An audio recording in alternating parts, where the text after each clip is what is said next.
match, peut-être 7 par 7? Ouais, c'était pas facile. Jamais évident, il y avait vraiment une belle ambiance, donc c'est toujours en même temps très chouette, mais toujours beaucoup de pression, toujours pas mal de stress dans des matchs comme ça, donc c'est jamais évident de se libérer. Mais au final, je suis resté très calme et très costaud pour pouvoir conclure en tous les sets. Mais bon, à chaque fois, j'ai quand même eu le break dans le premier et dans le deuxième.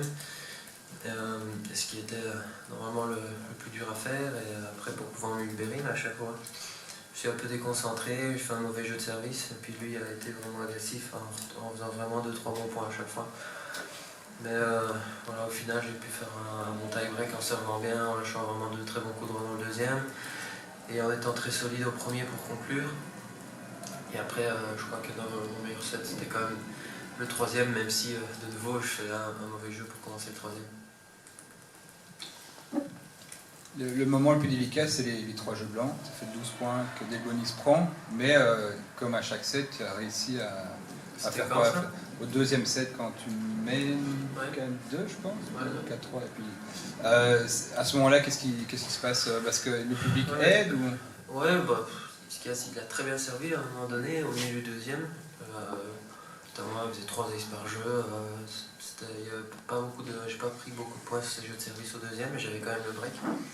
Puisqu'il fait qu'il n'a pas fait un très bon jeu de service, il a continué à très bien servir, donc c'est pour ça qu'il y a eu 12 ou je sais pas combien de points affilés pour lui, mais voilà, il n'y avait plus de break et j'ai pu continuer à rester dans le match et prendre le tie-break, dans un tie-break solide, puisque le début du tie-break n'était pas facile, et puis il y a eu 2 très bons coups droits et une double faute de sa part, donc au final, voilà, il fallait rester très serein et très calme pour gérer ça.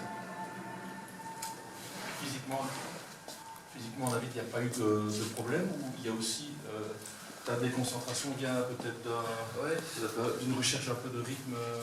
Ça peut être ça aussi, parce qu'il y a tellement une ambiance et une pression aussi, et du bruit, que c'est dur de rester concentré avec une telle ambiance. C'est sûr que parfois, voilà, c'est peut-être à cause de ça qu'on a des petites chutes de concentration, ou qu'on a besoin de récupérer un jeu ou l'autre, et qui fait qu'on est breaké. Il faudra rester tout aussi solide pour le reste du week-end.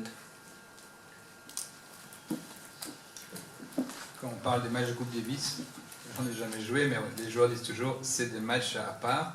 Ici, c'est vraiment le fait que ce soit une salle remplie de gens complètement bruyants, on va dire, qui était l'élément perturbant, ou il y a d'autres choses par rapport à ce match de Coupe Davis qui était difficile à gérer? Ouais, mais en même temps, ça aide aussi quand on est dans un moment difficile et qu'il y a le public qui nous aide.